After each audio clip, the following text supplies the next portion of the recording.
கிறிஸ்துவுக்குள் மிகவும் பிரியமானவர்களே, இயேசுவின் நாமத்தினாலே உங்கள் எல்லாரையும் நான் அன்போடு கூட வாழ்த்துகிறேன். இந்த நாளிலும் நாளொரு சங்கீதம் இந்த நிகழ்ச்சியின் மூலமாக மீண்டும் உங்களை சந்திப்பதில் எனக்கு மிகுந்த சந்தோஷம். இன்றைக்கும் 93வது சங்கீதத்தை நம்ம தியானிக்க போகிறோம். இந்த சங்கீதம் தேவனுடைய 2வது சங்கீதம். இந்த சங்கீதத்தில் சங்கீதக்காரர் தேவனுடைய ராஜரிகத்தை பற்றியும் அவருடைய ஆளுகையை பற்றியும் சொல்லியிருக்கிறார். இந்த சங்கீதம் மிகவும் சிறிய சங்கீதமாய் இருந்தாலும் தேவனுடைய வல்லமை எவ்வளவு பெரியது என்பதை சங்கீதக்காரர் மிகவும் தெளிவாய் அழகாய் சொல்லியிருக்கிறார். இந்த சங்கீதத்தின் வரலாற்று பின்னணியை நம்ம பார்க்கும் பொழுது, இஸ்ரவேல் ஜனங்கள் பாபிலோன் தேசத்தில் அடிமைப்பட்டிருக்கும் பொழுது எழுதப்பட்ட சங்கீதமாய் இருக்கிறது. இந்த சங்கீதம் சுவிசேஷ சபையின் சங்கீதமாய் இருக்கிறது. இந்த சங்கீதத்தில் மொத்தம் 5 வசனங்கள் உள்ளன. இன்றைய தியானத்திற்கு ஆதாரமாக நான் 3, 4வது வசனத்தை வாசிக்கிறேன். நீங்களும் வேதத்தை கையில் வைத்திருப்பீர்களானால் நிச்சயமாய் பின்தொடர்ந்து அந்த வசனத்தை கவனித்து பாருங்கள். கர்த்தாவே, நதிகள் எழும்பின, நதிகள் இரைச்சலிட்டு எழும்பின, நதிகள் அலை திரண்டு எழும்பின, திரளான தண்ணீர்களின் இரைச்சலை பார்க்கிலும் சமுத்திரத்தின் வலிமையான அலைகளை பார்க்கிலும் கர்த்தர் உன்னதத்திலே வல்லமை உள்ளவர். இந்த 2 வசனங்களிலும் நதிகள், அலைகள், சமுத்திரங்கள், திரளான அலைகளின் சத்தம், இரைச்சலின் சத்தம் என்று சொல்லப்பட்டிருக்க எல்லா வார்த்தைகளும் தேவனுக்கு விரோதமாய் எழும்பி நிற்கிற ஜனங்களை குறித்தும் தேவனுக்கு விரோதமாய் எழும்பி நிற்கிற சத்துருக்களை குறித்தும் சொல்லப்பட்டிருக்கிறது. வேத வசனம் சொல்லுகிறது, தேவன் உன்னதத்திலே வல்லமை உள்ளவர்.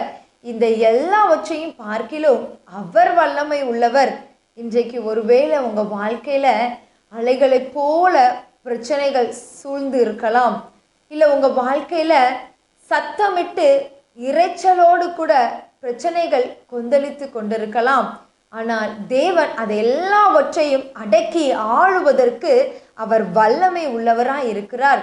தேவன் நமக்கு அடைக்கலமும் ஆபத்து காலத்தில் அனுகூலமான துணையுமானவர். ஆகையால் பூமி நிலை மாறினாலும் மலைகள் நடுச்சமுத்திரத்தில் சாய்ந்து போனாலும் அதன் ஜனங்கள் கொந்தளித்து அதன் பெருக்கினால் பர்வதங்கள் அதிர்ந்து போனாலும் நாம் பயப்படும் என்று 46வது சங்கீதத்தில் நம்ம வாசிக்கிறோம். தேவன் நம்ம கூட இருக்கிறார், அவரே ஆபத்து காலத்தில் நமக்கு அனுகூலமாய் இருக்கிறார் என்ற ஒரு நம்பிக்கை உங்க உள்ளத்துல வர வேண்டும். எதற்கும் நான் பயப்பட மாட்டேன், வல்லமை உள்ளவர், சர்வ வல்லமை உள்ளவர் என்னோடு கூட இருக்கும் பொழுது இந்த அலைகளை போல எழும்பி நிற்கிற சூழ்நிலைகள், பிரச்சனைகள் எனக்கு எம்மாத்திரம் என்ற ஒரு உறுதி உள்ள விசுவாசம் உங்களுக்குள்ள வர வேண்டும்.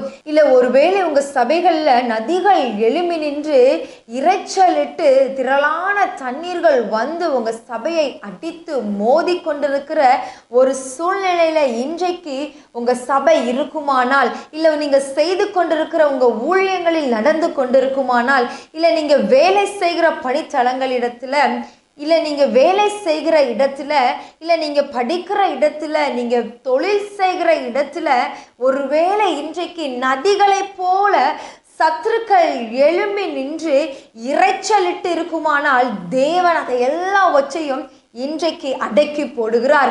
அவரை அடக்கி ஆளுகிறார். ஏனென்றால் நம்ம வசனங்களில் வாசிக்கிறோம், ஒரு நாள் பிரயாணப்பட்டு சீஷர்கள் எல்லாரும் படகுல போய்கொண்டிருக்கும் பொழுது சமுத்திரத்தின் அலைகள் கொந்தளித்து கொண்டிருக்கிறது.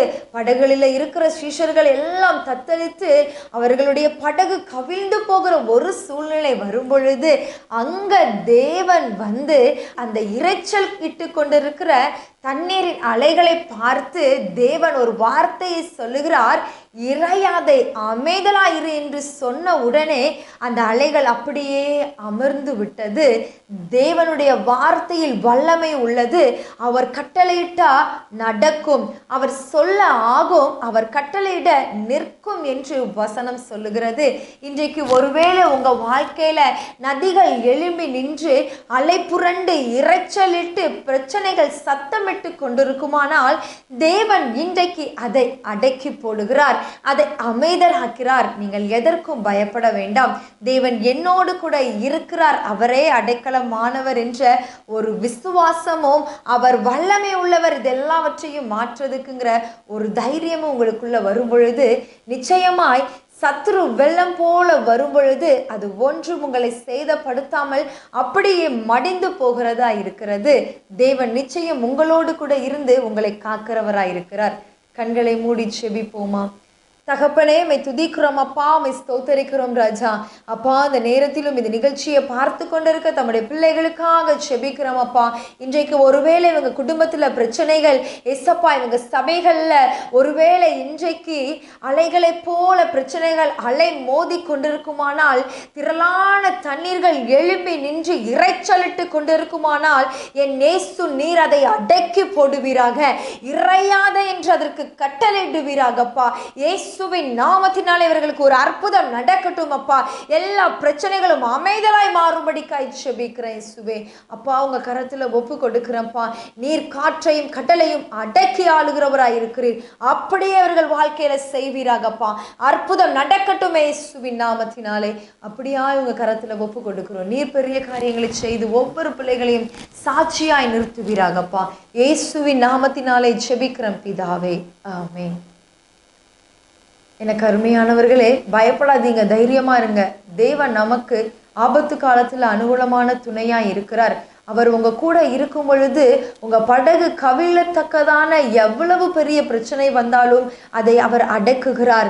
உன்னதத்திலே அவர் வல்லமை உள்ளவராய் இருக்கிறார். நிச்சயம் தேவன் இந்த வசனத்தின்படியே உங்க பிரச்சனைகள் எல்லாவற்றையும் மாற்றி உங்களை காக்க வல்லவராய் இருக்கிறார். God bless you.